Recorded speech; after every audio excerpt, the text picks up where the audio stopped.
Good morning guys. अभी बजे हैं सुबह के 5:30। स्वागत है आपका अनुपमा व्लॉग में।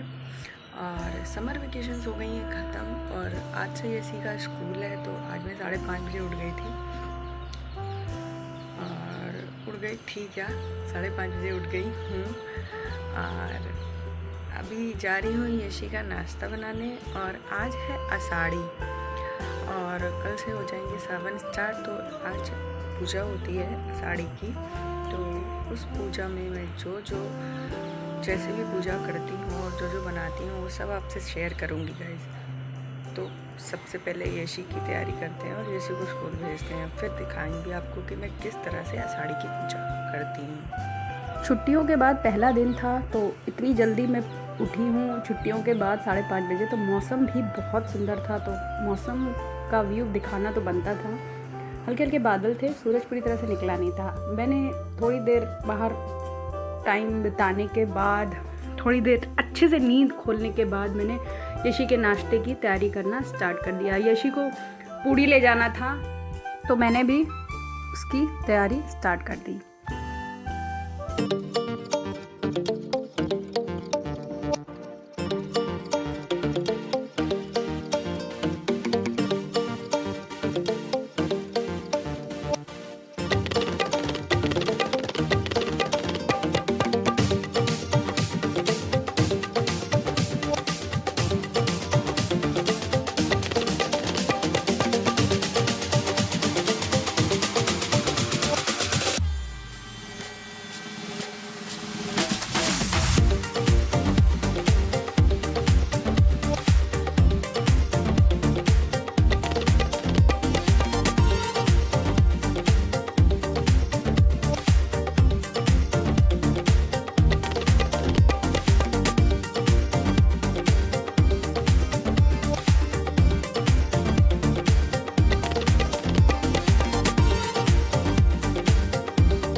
यशी का टिफ़िन हो गया है रेडी। अब मैं यशी को उठाऊंगी, यशी को तैयार करूंगी और उनको स्कूल भेजने के बाद, घर की सारी साफ़ सफाई करने के बाद, मंदिर की पूजा करने के बाद मैं पूजा की तैयारी स्टार्ट करूंगी।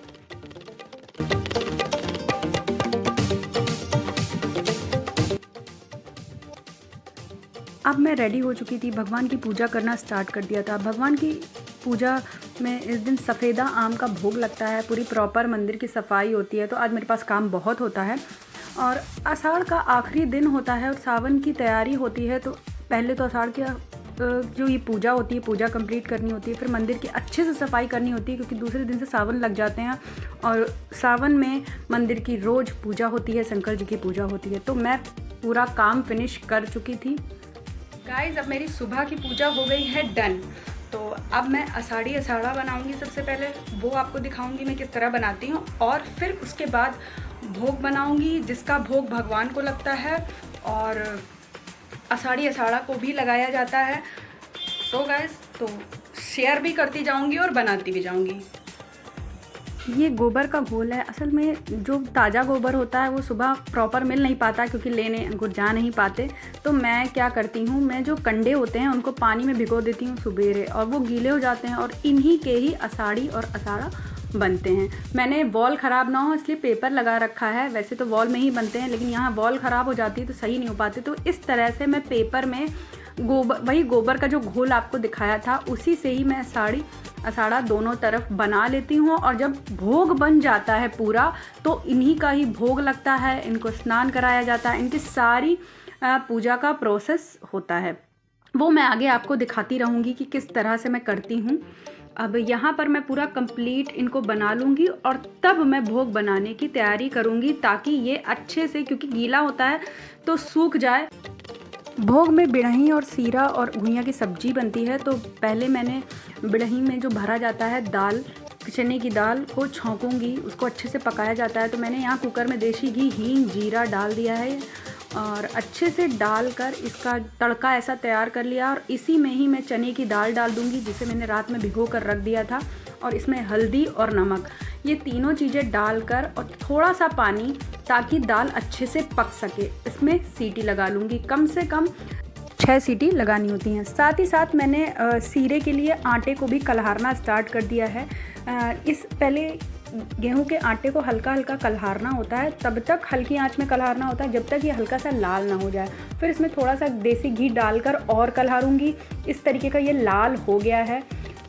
इसी में ही मैंने देसी घी भी ऐड कर दिया था थोड़ा सा, और इसे कलहार कर रख लूँगी। और फिर इसके बाद इसको निकालने के बाद इसमें सीरा बनाऊँगी।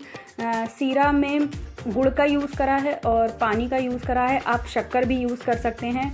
घी डाल दिया इसमें थोड़ा सा, और इसे मैं पका लूँगी जब तक ये पूरी तरीके से पक ना जाए।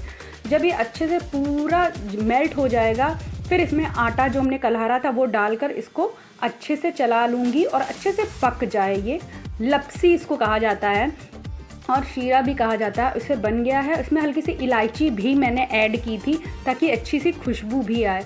ये मैंने जो चने की दाल बनाई थी उसको मैश कर लिया था उसी कुकर में मैंने, जब वो पक गई थी। और उसमें हरी मिर्ची, थोड़ा सा गरम मसाला ये और थोड़ी सी और हींग ऐड कर दी है मैंने, ताकि थोड़ा टेस्ट आ जाए। इसी को ही भर कर रोटी बनाई जाती है, जिनको बढ़ाई कहा जाता है। उसके लिए मैंने आटा सानना स्टार्ट कर दिया है। आटे में थोड़ा सा घी ऐड किया है और इसे तैयार कर लूँगी। साथ ही साथ मैंने घुइयाँ भी कलहार के रख ली थी, क्योंकि आज के दिन घुइयाँ का भी भोग लगता है।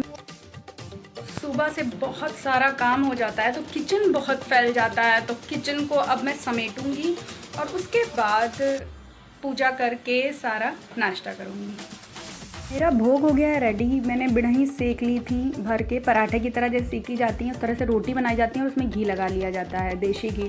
तो मैंने सब रेडी कर लिया है। सबसे पहले मैं अपने भगवान जी को भोग लगाऊंगी इसका, तुलसी दल डाल के। भगवान को भोग लगाने के बाद मैं जो आषाढ़ी और आषाढ़ा बनाए हैं उनकी पूजा करूँगी।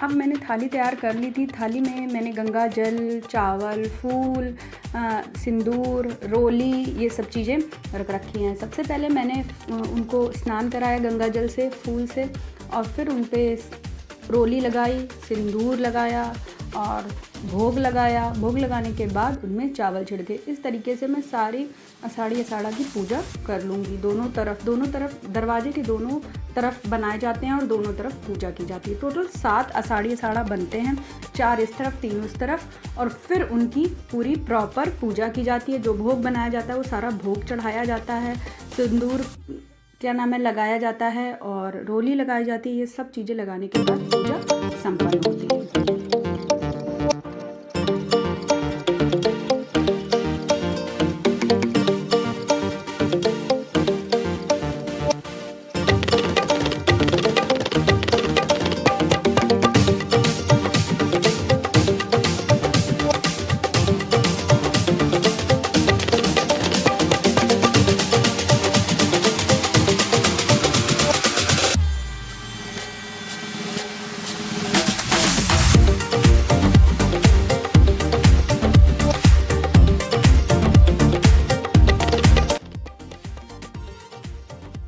अब गाइस मेरी पूजा हो गई है डन। मैंने भगवान को भी भोग लगा दिया है और आषाढ़ी आषाढ़ी की भी पूजा कर ली है।